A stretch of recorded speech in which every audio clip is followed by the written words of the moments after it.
So the report we're hearing right now is that the Brandon Ingram trade talks have intensified. So I want to hear your thoughts down below in the comment section. What do you guys expect with Brandon Ingram? And it's because they are unable to find a common ground on an extension between the New Orleans Pelicans and New Orleans Pelicans and Brandon Ingram, according to Mark Stein of the Stein Line, a reputable reporter. I want to hear your thoughts down below. Do you think the Pelicans will keep him, or do you think a team like the Kings, who have been frequently linked to him, are going to trade for him? Now, before we start, why is Brandon Ingram someone who could be traded? Now, as much as we heard Brandon Ingram himself would like to stay, the Pelicans would like to keep him. The problem is the money. The money. And Brandon Ingram is a guy that at this point in his career, he probably knows that if this, he wants to get as much money as he can on this contract, because depending on how he performs, his net contract could be significantly less or different, as he'll be getting older, and this is the prime, so this should be his baddest deal.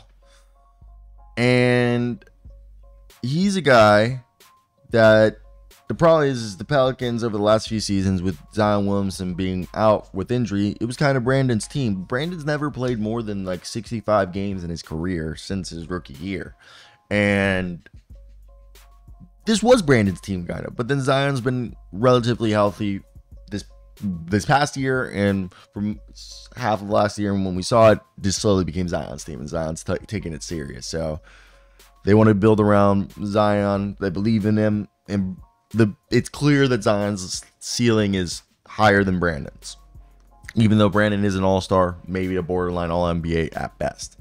Now the Pelicans are expected to trade Brandon Ingram, then sign Trey Murphy III to a contract extension. Also improve their options at the center this offseason after previously trading for DeJounte Murray, and that the attempts to trade Brandon Ingram has intensified, as Ingram has 1 season remaining on his contract this year. The Sacramento Kings are among the teams interested for Brandon Ingram, who's represented by Jeff Schwartz and Jordan Gertler. In 64 games with the Pelicans last season, Ingram averaged 21 points, 55 rebounds, 5.7 assists, and 33 minutes a night. The Kings have also been involved in the Kyle Kuzma and Lauri Markkanen rumors. Alvin Gentry, who now works in the front office and former Kings coach, coached Ingram with the Pelicans earlier in his career. However, one thing I do want to point out is that Gentry could end up in Los Angeles. Now, just to give you an idea, the the agent for Brandon Ingram represents like Kristaps Porzingis, Mark Richards, Mark Williams, Nick Richards, Dwight Powell, Jamal Murray, Nikola Jokic, Cade Cunningham, Russell Westbrook, Tyler Hero, Pat Connaughton, Chris Middleton, CJ McCollum, Kasam Wallace, Isaac Okoro, Kelly Olynyk, stuff like that. So he's got a pretty well involved agent. And what we're gonna go over here and do at this point, I really think it's only the Kings that they're potentially doing business with, as I just don't see another team really going into business for Brandon Ingram. And with that being said, let's go ahead and talk about what that deal could look like. So you trade Brandon Ingram. I really think at the end of the day, guys, I've said it before, I'll say it again, I truly believe that it's the Kevin Huerter, Harrison Barnes package and a pick. Okay? And a pick. And then somebody could be like, but they don't need Harrison, or they don't need Kevin. So with that, I say, first off, this is what the trade would look like normal. Because I know people are going to be like, well, they need, I think it works out for both sides. You save $1 million if you're the Pelicans. You also get Kevin Huerter and Harrison Barnes on cheaper deals that you could flip, and a pick. Kings get there, and this is what the Kings been wanting to move. I think that's the most realistic deal. Now, someone would be like, well, what if they don't want both of those contracts and they still need a center?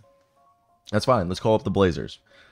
And we'll call up the Blazers, and we'll say, hey, Portland, we know you have bigs, so how does Robert Williams, and I think at this point, could you pull Reith off their hands, for example, and you relocate who I think the Pelicans would rather have Kevin Huerter, and you trade that to the Blazers. And what if you say, what if you just send the Blazers that pick? You just say, here's that. And you walk away with a deal like this.